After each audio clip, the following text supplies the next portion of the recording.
Hello, I'm Dr. Leena Sreedhar, Chairman and Head of the Department of Obstetrics and Gynaecology at the Manipal Hospital, Dwarka, New Delhi. We had a very successful case of an RH isoimmunized baby who was born very recently, and we are very happy to say that both mother and baby are fine. RH isoimmunization can affect almost as much as 270 babies every 1 lakh live births.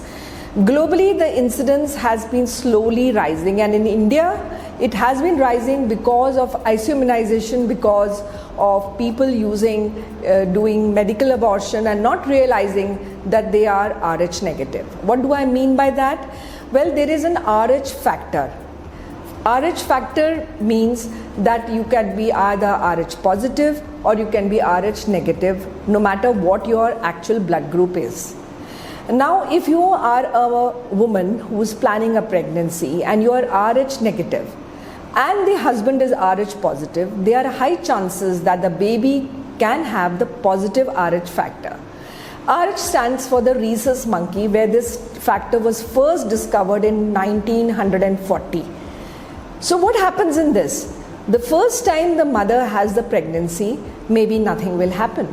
So there is a mix-up of the positive and the negative blood, and it leads to antibodies. Antibodies are like soldiers who are lying in wait.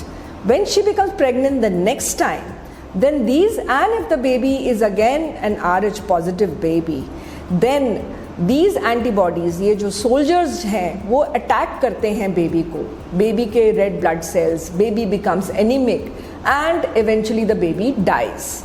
So this can happen even if the last pregnancy was an abortion, or the last pregnancy was so early that the lady went for a medical termination by consuming the MTP pills, which is of course legally allowed, but many people do it over the counter, not realizing that they are RH negative. So we are seeing a slight increase in the incidence of RH isoimmunized baby. What is important is, once this is being diagnosed, then they should be in a tertiary care hospital where all the facilities are there, expert gynecology backup, a very good tertiary care NICU facility, blood bank, and a multidisciplinary approach such that we can deliver such babies at the very appropriate time. You cannot be too late and you cannot be too early, because we want the baby's lungs to be mature. We want the baby to, even if the baby goes into NICU, should have the shortest possible time in the NICU. And we here in the Manipal Hospital, Dwarka, New Delhi, have all these facilities all under one roof. And this is very important, because patient should be in such a tertiary care facility where all the facilities and all the specialist doctors are available, so that we can have a good perinatal outcome. And I'm very happy to say our patient has gone home with the baby, and it's really wonderful to see the smiles all over. Hello, I'm Dr. Gargi Vikas Sharma, Senior Consultant at Obstetrics and Gynaecology at Manipal Hospital, Dwarka. And today I want to share a very interesting medical case with you. Mrs. Pooja, one of my patients, she came to us at 6 months of pregnancy. Her blood group was RH negative, and her husband's was positive. And this was her second pregnancy. First pregnancy was absolutely fine, and that was a grown-up child. This pregnancy was conceived after a lot of trial and tribulations in fertility treatment. She had conceived with IUI, and after the conception, she had initially twins. Now at the end of the second month, one of the twins, the heartbeat unfortunately stopped. And this made the surviving twin even more precious to her. When she came to us in the 6th month, her incompatibility, this baby's blood group was most likely positive, and incompatibility had already happened. So her blood test showed incompatibility. We call it indirect Coombs test, ICT, that was positive, and her titers were exponentially rising. So with this happening, we have a lovely team out here, Dr. Bhavna Anand, Maternal Fetal Medicine. She started doing ultrasounds, and serially frequent ultrasounds were done with Doppler studies of the baby's brain circulation, heart circulation, everything to detect, so that we could detect anemia and treat it. Apart from this was, her age was more than 35, and advanced maternal age has its own consequences. She was also hypothyroid. She had to be treated for a thyroid issues with thyroid medications. She had diabetes in pregnancy, which she was put on a very strict diabetic diet with enough nutrition for the baby to grow in pregnancy.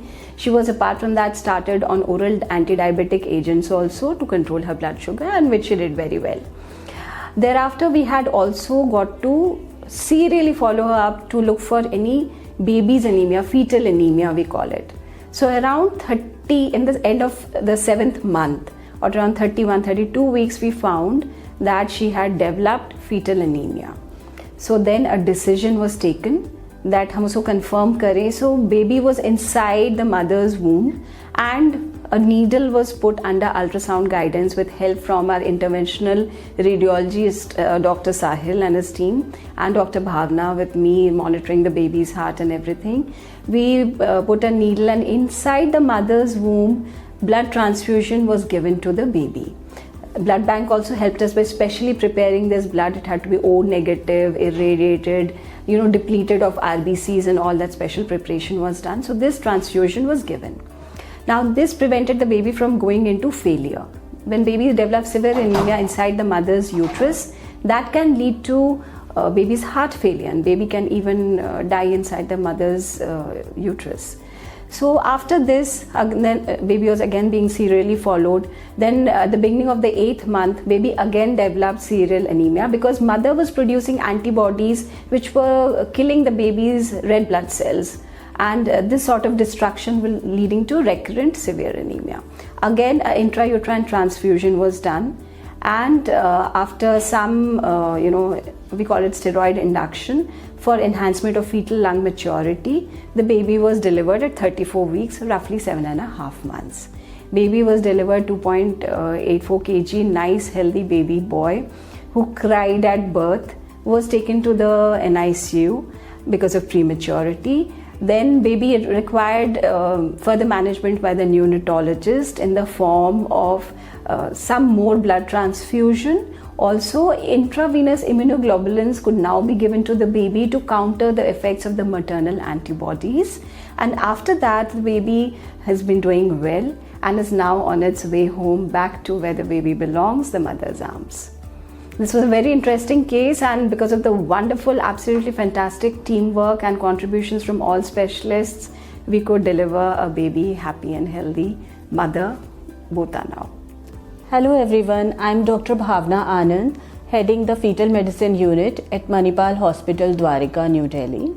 I want to share a patient called Pooja Negi. She came to us at 29 weeks of pregnancy.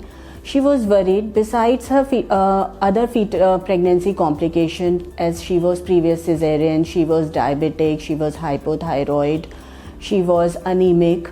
Besides all these, she was much worried about her blood group negative status.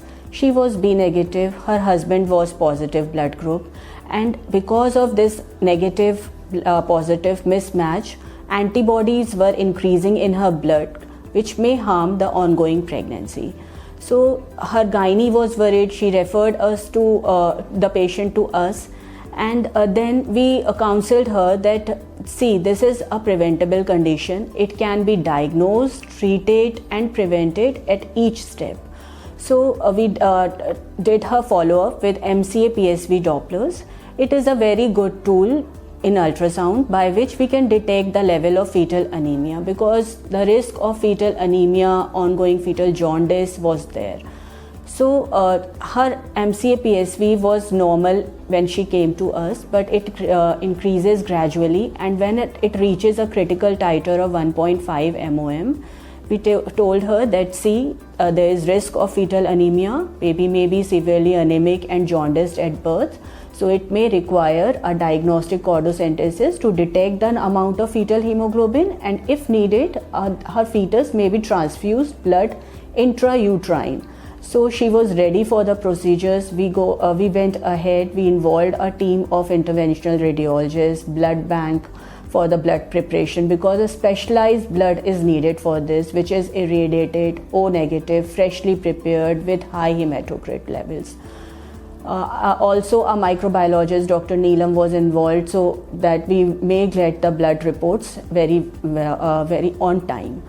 After all this preparation, we decided for the procedure, and a diagnostic cordocentesis was done. It revealed that her fetal hemoglobin was 7. So baby was severely anemic at that time, and a blood transfusion was done. 120 ml of O negative blood was given to the fetus through the umbilical cord of the baby. Patient tolerated the procedure well. She was very happy. There was no other complication. And then we just followed her up, and again intrauterine transfusion was done for her 10 days later. Patient tolerated it well, and then at 34 weeks a decision of delivery was taken. Baby was taken out. It was 2.6 kg healthy baby boy. Patient was quite happy with the procedure, and we were also happy that we were fortunately prevented a very dreaded complication of RH isoimmunization, and we were able to prevent it because we were in a tertiary care center with the help of interventional radiology, blood bank, microbiology, and a very great gynae team. So I want to share. I am very happy to share with you this such a nice case. Thank you. This is a very interesting case. This baby born to mother Pooja Negi with antenatal risk factor of gestational diabetes and hypothyroidism and RH negative pregnancy, and she had already received 2 antenatal intrauterine transfusion, and baby was born on 4th of September this month, and when baby was born, cord bilirubin was 8.7, and which was very high. We generally perform exchange transfusion if cord bilirubin more than 5 and cord bil less than 10. This baby had more than 8.7 cord bil, which was quite high, and we performed a single exchange transfusion because baby had features of congenital cardiac failure and mild features of hydrops. So we performed a single volume exchange transfusion. We could not perform double volume exchange transfusion. After that, baby received 1 dose of IVIG. Following, baby had persistently low levels of below levels of phototherapy range of serum bilirubin values, and currently baby is on without phototherapy, and baby is having below phototherapy range of serum bilirubin. So baby did not require repeat exchange transfusion or any repeat IVIG dose. So baby is completely normal, and we will follow the baby in OPD as well. Now baby is planning for discharge today or tomorrow. Very big thanks to gynae team, Dr. Gargi and Dr. Bhavna Anand, Fetal Medicine, for their wonderful management, wonderful antenatal management. So in case of RH incompatibility, we have to assess patient's umbilical vein from the transabdominal route, for which we have to select an adequate hardware. So we use a needle of such size and length so that we can transfuse the thick amount of blood, simultaneously preventing the ooze of blood into the amniotic fluid. So here we used a 22 gauge 20 centimeter needle. We punctured the umbilical vein near its entry to the placenta. So in this case, placenta was posterior, which causes a technical challenge for the operator to puncture the patient's umbilical vein while the fetus and the amniotic fluid lie in front of it. We punctured the umbilical vein successfully without any spillage. We delivered the adequate quantity of thick blood and achieved the hematocrit levels. We were simultaneously monitoring the fetal heart rate along with the transfusion, and post-procedure the fetal heart rate was fine. There was no spillage of blood into the amniotic fluid, and the whole transfusion was completed nicely. Thank you.